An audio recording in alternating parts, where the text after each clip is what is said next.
So back to Marcellin quickly on cricket, and this is your field too, Widow, obviously. But so you have a connection via cricket. You played with each other or against each other? What happened? Yeah.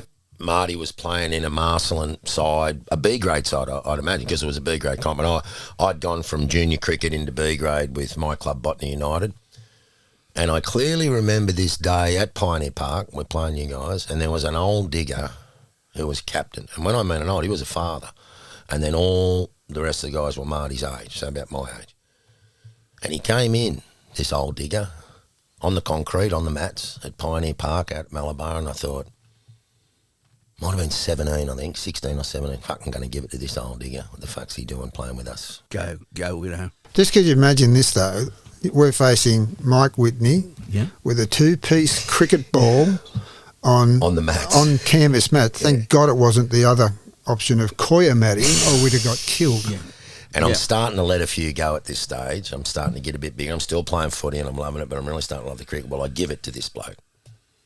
And that night, his name was John Brennan, and he'd played first grade for Randwick. I didn't know this at the stage. He'd made centuries and double centuries in first grade for Randwick. So he was a good player. And he'd taken this on to nurture all the Marcellin boys. He rang up the secretary of Randwick Cricket Club, Lyle Gardner, at the time.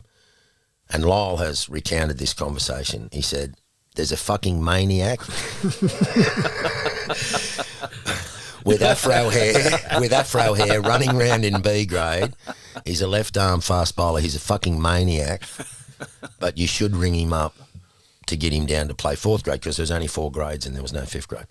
So Lyle looked up in the old directory, Roy Whitney, my father had just died, but Whitney, Patterson Street, Matraville, started ringing my home. What I wanted to do was go surfing on a Saturday morning with me mates down the beach and play afternoon cricket with me mates at Pioneer or wherever the games were. Kept ringing. So I made sure I'd pissed off early so I couldn't play this grade cricket. And then one day I was half an hour late and my mum answered the phone. She came out, she said, this man will not ring this house again. You will play this game of cricket. She had no idea about grade cricket or what, but he'd rung 5 times.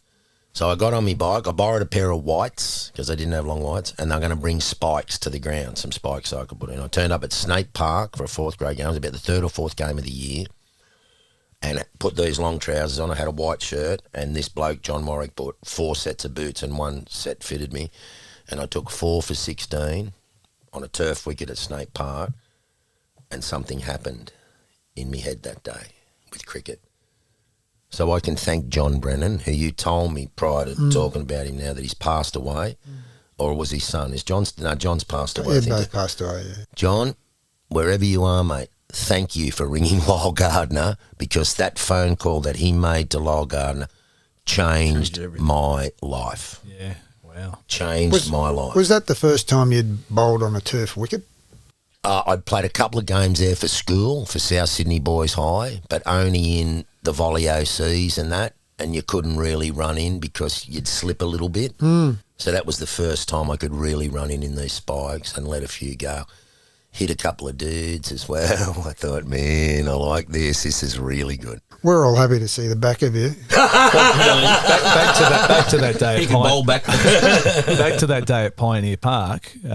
Did you have to face Widow on the day? Or? Oh, yeah. And did he sledge you or did he give it to you or what happened? Only if you hit the ball. Did he like that? He was happy if you weren't hitting the ball. It was a lovely afternoon out at Pioneer. But did you get that look? He's got the stare where it could kill you. Like, did he give you that stare? Well, it was interesting because we're all a bit lippy back in the day because we were teenagers and we all thought we were big, tough guys and strong, grown-up men, but we weren't. But no, it was, again, very competitive, and John Brennan, who he spoke about, really, really taught us about being competitive, but being a good sport, but really competing hard. And this was in the era when Ian Chappell had taken over the Australian cricket team, and they were playing this type of cricket which was hard-nosed, fair but hard. Really aggressive. Yeah. And like everybody wanted to be, everyone sort of wear their their shirt would be unbuttoned down to their belly because because all these guys, and they all have their collars up. So we all, Greg Chappell, he was pretty quiet compared to the rest of them, but he could play. Ian Chappell, Rod Marsh, and it was, you'd go out to the cricket ground and plonk yourself on the hill and watch these guys do their bit. It was just they were heroes. They were really heroes to us. And everybody and had posters of them on the wall and stuff. And a real influence too. Absolutely. And of course, Ian Chappell hooked everything. So if Whit was going to bowl short, we'd all we'd all go the hook. He would have hated that. Clever. The good thing about all of it, Butter, was we all knew each other from being local or growing up in Lapa or Maddo or Coogee or Maroubra or whatever. And you'd run across each other playing sport, but I can't remember ever any nastiness after the game. It was like Marty's saying, it was pretty. The rugby league was really willing, and the cricket was very competitive. Yeah. But after the game, it was happy days, mate. Yeah. And were you an all-rounder? What was your go, Marty, in cricket? Bowler, batter? I was more a batsman, I thought I was anyway. But I liked bowling, but I just couldn't get the ball in the right half of the wicket. He was an elegant player.